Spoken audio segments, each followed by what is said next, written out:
Hi hello welcome again and welcome back to being Suchi. Hope మీ అందరూ బాగున్నారు కదా. నేను కూడా బాగున్నాను. నేనైతే ఎక్కడికో బయలుదేరానైతే మీకు అర్థమైంది. నేను Saturday Sunday Monday long weekend వచ్చింది కదా, పల్లవి వాళ్ళ ఇంటికి వెళ్దాం, నేటి మహిళ పల్లవి వాళ్ళ ఇంటికి వెళ్దాము అని 1 వీక్ ముందే అనుకున్నాం. కానీ నాకు కొన్ని ఆన్లైన్ క్లాస్ ఉండడం వల్ల నేను వెళ్ళలేకపోయాను. సో జూమ్ మీటింగ్ అటెండ్ చేస్తూ అందుకని చెప్పి దానికి కాల్ చేసా, ఇలా రాలేకపోతున్నాము, వచ్చినా కానీ ఇప్పుడు ఆఫ్టర్నూన్ వచ్చి మార్నింగ్ వెళ్ళిపోవాలి, ఇలా కైలాస్ గౌరీ నోముకి వెళ్ళాలి అని చెప్పి.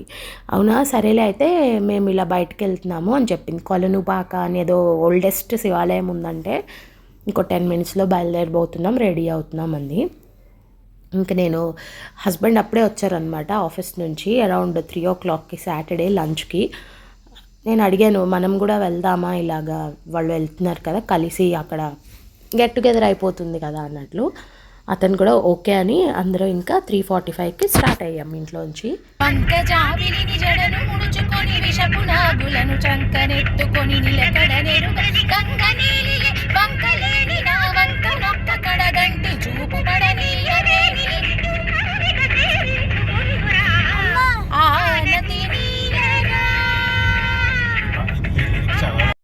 వాళ్ళు ఓఆర్ఆర్ మీద నుంచి మా కోసం ఎగ్జిట్ దగ్గర వెయిట్ చేశారు. ఇంకా అందరం ఒక పర్టికులర్ పాయింట్ దగ్గర అందరం కలిసి చక్కగా అయితే ఆ టెంపుల్కి వెళ్ళాము. మనకి పంచపీఠాలని ఏవైతే ఉంటాయో ఇది కూడా వన్ ఆఫ్ ఇట్ అనమాట. చాలా ఫేమస్. మనకి మన నియర్ బై ఉన్న టెంపుల్స్ తెలియదు. 4000 సంవత్సరాల హిస్టరీ ఉంది. అండ్ అలాగే దీంట్లో మ్యూజియం కూడా ఉంది. ఇది షార్ట్స్లో పెడుతున్నాను కాబట్టి మీకు తెలీదు, లాంగ్ ఫార్మాట్ వీడియో అయితే మీకు ఈజీగా అర్థమయ్యేది.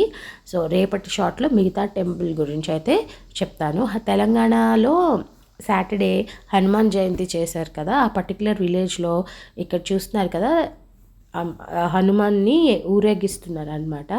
సో కొంచెం నేరో రోడ్స్ ఉంటాయి కాబట్టి ఊర్లలోకి వెళ్ళేటప్పటికి మేమంతా కొంచెం ఏమంటారు పక్కకు తప్పుకొని స్వామికి ప్లేస్ ఇచ్చినట్లు మళ్ళీ మా డెస్టినేషన్ వైపు అయితే వెళ్ళాము.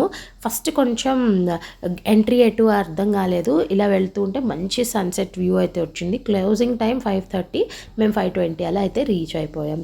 శ్రీ చండికాంబ సహిత స్వయంభూ సోమేశ్వర స్వామి వారి దేవస్థానం కొలనుపాక. మనకి ఎగ్జాంపుల్గా ఈజీగా మీకు అర్థం అవ్వాలంటే భువనగిరి యాదగిరిగుట్ట టెంపుల్ ఉంది కదా, యాదగిరిగుట్ట నుంచి 20-25 కిలోమీటర్స్లోనే వస్తుంది. వరంగల్ నుంచి అటు సైడ్ నుంచి వచ్చే వాళ్ళకి ఇంకొంచెం దగ్గర అవుతుంది, హైదరాబాద్ నుంచి వచ్చే వాళ్ళకంటే కూడా.